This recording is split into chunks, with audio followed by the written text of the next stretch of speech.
কিছু অতীত স্মৃতি এমন থাকে যা মনে হলে সাথে সাথে নিজের আত্মা পর্যন্ত কেঁপে ওঠে।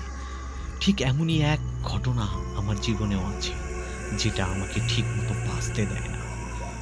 কয়েক বছর আগে অফিসের কাজের চাপ এত বেশি হয়ে গিয়েছিল যে মানসিকভাবে ঠিক থাকতে পারছিলাম না।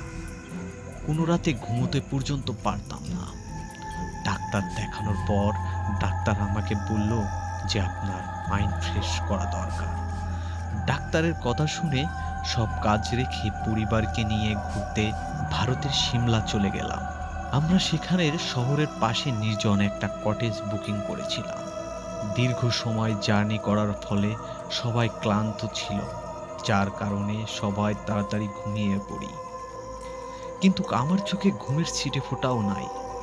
কিছু সময় পর যখন আমি পানি খাওয়ার জন্য উঠলাম, তখন আমি দেখলাম যে আমার মেয়ে রিয়া দরজার পাশে দাঁড়িয়ে কারোর সাথে কথা বলছে। কিন্তু আজব বিষয় হলো, দরজার আশেপাশে কেউ নাই। সে নিজের সাথে নিজেই কথা বলছে। আমি এইটা দেখে অনেক ভয় পেয়ে যাই এবং সাথে সাথে ঘরের আলো জ্বালিয়ে দিই। কিন্তু সেখানে কেউ নাই, এমনকি রিয়াও নাই। তারপর আমি আমার মেয়ের রুমে গিয়ে দেখি যে সে ঘুমে মগ্ন। যখনই আমার নজর জানালার দিকে পড়ে, তখন আমার মনে হতে থাকে যে একটা মেয়ে আমাকে দেখছে।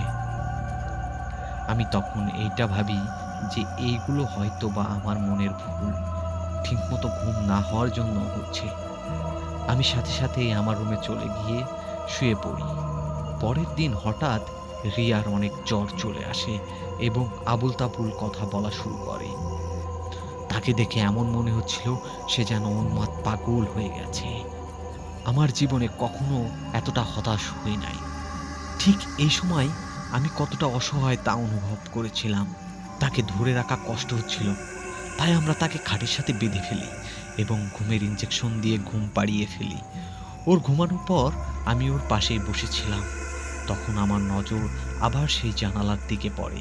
আমি আবার দেখতে পাই যে একটা মেয়ে আমাকে দেখছে, ঠিক কালকে রাতের মতোই, আর ভয়ঙ্কর দৃষ্টিতে তাকিয়ে আছে আমার দিকে। আমি সাথে সাথে জানালার কাছে যাই এবং জানালা খুলি। দেখতে পাই সেখানে কেউ নাই। আমি যখনই আমার মেয়ের দিকে তাকালাম, দেখতে পেলাম রিয়া সন্নিতে ভেসে আছে আর আমার দিকে তাকিয়ে হাসছে। জীবনের প্রথমবার আমার মেয়েকে দেখে আমার ভয় করা শুরু করলো।